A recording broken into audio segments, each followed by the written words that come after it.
درمیان لالا و گل تو بنا لے آشیاں، سیکھ مرغان نوا پیرا سے انداز فغاں، نہ توانی سے ہو گر اندیشہ پیری تجھے، لے جہان کوہنا سے در سے شباب جاویداں۔ گل کہتے ہیں گلاب کا پھول، آشیاں گیر گھر کر آشیانہ بنا، مرغ نغمہ خواں گانے والے پرندے، چہچہاتے پرندے، در سے فغاں گیر فغاں کا سبق لے۔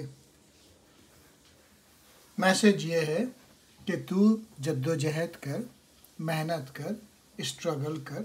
یہ جو دنیا ہے یہ لاکھوں برس سے موجود ہے لیکن ابھی تک بوڑھی نہیں ہوئی، تو اس سے سبق لے اور اپنے اندر طاقت پیدا کر۔ لالا و گل کے درمیان اپنا آشیاں بنا، زندگی کو خوشحالی سے ہمکنار کر، چہچہاتے پرندے سے آہو فغاں کا درس لے۔ اگر تو ناتوائی سے بوڑھا ہو چکا ہے تو اس دنیا کے شباب سے قوت حاصل کر۔ جان نے جب چاہا ہمارے تن کی صورت گر ہوئی، وہ ہوائے جلوہ پروازی سے دو پیکر ہوئی۔ شیوا ہائے نو بنو اپنے جلوں میں رکھتی ہے، بن گیا تن ایک شیوے کی وہ جب خوگر ہوئی۔ مجھے اپنے جان کی قسم کہ جان نے بدن کا نقش ابھارا اور روحی نے تن کو پیدا کیا۔ بیتاب روح کی ہزار حالتیں ہیں مگر جب اس نے ایک حالت اختیار کی تو بدن بن گئی، جس میں مادی تن بھی روح جاہی کی ایک بدلی ہوئی صورت ہے۔ ایک لحد کی خاک سے آواز یہ میں نے سنی، زندگی زیر زمیں بھی خارج از امکان نہیں۔ جس نے غیروں کی غلامی کی جہاں میں اختیار، سانس چلتی ہے مگر اس کے بدن میں جان نہیں۔ ایک قبر سے میرے کان میں یہ آواز آئی، زمین کے نیچے بھی زیست کی جا سکتی ہے، یعنی زندہ رہا جا سکتا ہے۔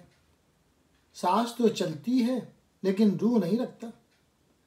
وہ شخص جس نے دوسروں کی مرضی پر زندگی بسر کی، غلامی موت سے بھی بدتر ہے۔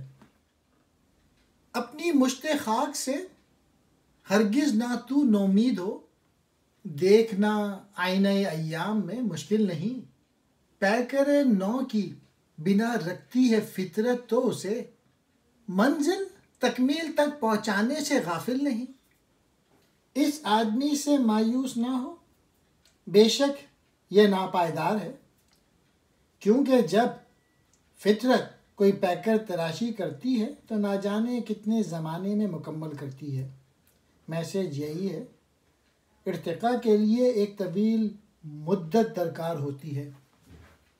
نومید نا امید ہو، دیدنی فہمیدنی ہے یہ جہان رنگ و بو، چار سو بکھرے پڑے ہیں حسن کے منظر بھی دیکھ۔ گر خدائے عز و جل توفیق ارزانی کرے، تیری جاں میں جو نہاں ہے عالم دیگر بھی دیکھ۔ یہ دنیا، یہ جہان رنگ و بو سمجھنے کے لائق ہے۔ اس وادی میں بہت سارے پھول چننے کے قابل ہیں، لیکن تم اپنے باطن سے آنکھ بند نہ کرنا کہ تمہاری روح میں ایک دیکھنے والی چیز ہے۔ یہ قابل دید چیز دل یا روح بھی ہو سکتی ہے۔ دیدنی دیکھنے والی، فہمیدنی سمجھنے کے لائق، جہان رنگ و بو یعنی دنیا۔ تیرا دعویٰ ہے جہاں کی انتہا کوئی نہیں، میں ہوں لیکن جس کو کہتے ہیں خدا کوئی نہیں۔ نا کشود ہے ابھی تو مجھ پہ یہ راز نہاں، دیکھتی ہے آنکھ جو کچھ وہ ہے یا کوئی نہیں۔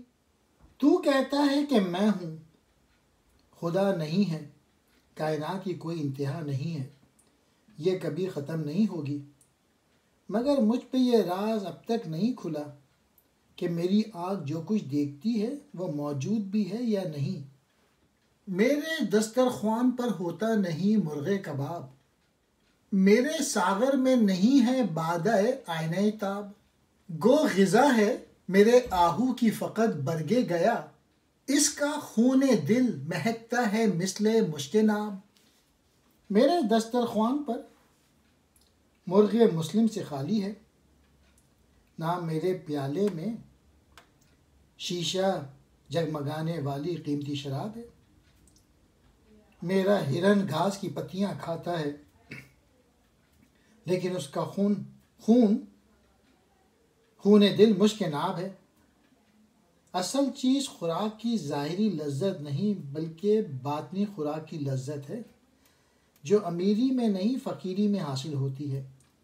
حضرت علی رضی اللہ تعالیٰ عنہ کی زندگی کا مطالعہ کرنے سے یہ بات ثابت ہوتی ہے کہ جسمانی طاقت بھی مرغن غذاؤں پر موصوف نہیں۔ اقبال نے خود یہ بات کہی تھی، جسے نان جبی بخشی ہے تو نے، اسے بازو حیدر بھی عطا کر۔ نان جبی کہتے ہیں باجرے کی روٹی کھاتے تھے حضرت علی۔ مرغ کباب، بھونا ہوا مرغ مسلم میں آئینہ تاب، شیشے کو چمکانے والی شراب، برگے گیا گھاس کی پتی، مشک ناب خالص مشک۔ میرا سوز دل رگ مسلم کو گرماتا تو ہے، محشر جاں کو میرے اس نے نہیں جانا ابھی۔ اشک بےتاب اس کی آنکھوں میں نظر آتا تو ہے، پر جہاں کو میری نظروں سے نہیں دیکھا ابھی۔ میرے سوز نے، عشق نے، پیشن نے، جذبے نے ملت کے لوگوں کی نس نس میں آگ بھر دی۔ جو میں نے شاعری کے ذریعے دیا ہے، اس کی آنکھوں سے میری ہی بےتاب آنسو ٹپک رہے ہیں، لیکن ابھی تک میری روح میں برپا قیامت ہے۔ وہ انجان ہے، اس نے دنیا کو میری آنکھ سے نہیں دیکھا۔ مجھے ضرور پڑا ہے، لیکن جو کچھ میں اسے دینا چاہتا ہوں وہ اس نے مجھ سے نہیں لیا۔ اگر ملت کے لوگ اس کائنات کو اقبال کی نگاہ سے دیکھیں تو ملت کے دل میں بھی محشر برپا ہو سکتا ہے۔ لامکاں کو ہم زباں سے کر نہیں سکتے بیاں، اندرون خود نگاہ کر تب ہو یہ نکتہ عیاں۔ جسم میں رکھتی ہے جان اپنا نشیمن اس طرح، کہہ نہیں سکتے کہاں ہے وہ، نہیں ہے وہ کہاں۔ تو لامکاں کو لفظوں میں نہیں سمو سکتا، اپنے اندر جھانک، یہ بھید ظاہر ہے۔ خود شناسی سے لامکاں شناسی ممکن ہے، عقل و علم سے نہیں۔ روح بدن میں اس طرح سمائی ہوئی ہے کہ یہ نہیں کہا جا سکتا وہاں ہے یہاں نہیں۔ روح میں لامکانیت کی شان پائی جاتی ہے۔ لامکاں کہتے ہیں مادے اور زمانے سے ماورا مقام، عالم جبروت، عالم صفات۔ گاہ شیوائے سنگ کا ہے، گاہ شیشے کا شعار، عشق ہر دل سے نبٹتا ہے با انداز دیگر۔ خود سے بیگانہ کیا ہے دیکھ کے چشم تر تجھے، مجھ کو اپنے آپ سے اس نے کیا نزدیک تر۔ ہر دل میں عشق نئے رنگ سے ظاہر ہوتا ہے، کبھی پتھر کبھی شیشے کے ساتھ بسر کی، تجھے اس نے خود سے جدا کیا اور لایا، مجھے اپنے آپ سے اور قریب کیا۔ میسج یہ ہے کہ عشق کی تجلیاں یکساں نہیں بلکہ گوناگوں ہیں، اور ہر شخص کے دل میں ان کی بدولت مختلف قسم کی کیفیات پیدا ہوتی ہیں۔ آب و گل کی قید سے نکلا نہیں ہے تو ابھی، تیرا کہنا ہے کہ میں رومی ہوں افغانی ہوں، میں ہوں اول آدم بے امتیاز رنگ و بو۔ بعد ازاں ہندی ہوں ایرانی ہوں تورانی ہوں میں، تو ابھی مٹی اور پانی کی قید سے نہیں چھوٹا۔ تو کہتا ہے میں رومی ہوں اور افغانی ہوں، میں پہلے صرف اور صرف آدمی ہوں، اس کے بعد ہندی اور تورانی ہوں۔ میسیج یہ ہے، آدمی کی عزت تو اس کی آدمیت پر موقوف ہے، نہ کہ اس کی نسل یا ذات یا زبان پر یا قوم پر۔ آب و گل کی قید سے، مٹی اور پانی کی قید سے۔ میرے دل کو خوں کیا ذوق نوا پیرائی نے، اس غبار راہ کو یکسر شرر افشاں کیا۔ میں نے کھولی تھی زباں شرح محبت کے لیے، اور بھی گفتار نے اس راز کو پنہاں کیا۔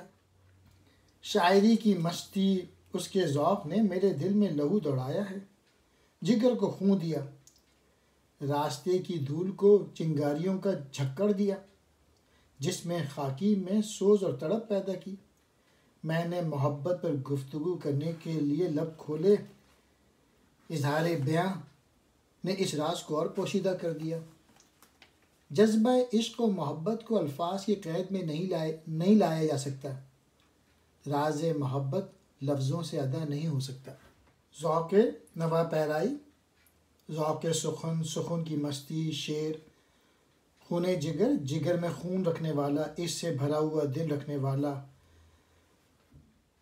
اس نے عقل ذو فنو سے کر لیا آخر گریز، عشق نے وہ غم دیا اس کو کہ دل خوں ہو گیا۔ پوچھتے ہو کیا تم اقبال فلک پیما کا حال، وہ حکیم نکتے داں کہتے ہیں مجنوں ہو گیا۔ یہ جو عیار اور چالاک عقل ہے، اس سے پیچھا چھڑایا، اس سے لہو کیا۔ آسمان کی سیر کرنے والے اقبال کا کیا پوچھتے ہو؟ ہمارا سیانہ فلسفی عقل چھوڑ کے مجنوں ہو گیا۔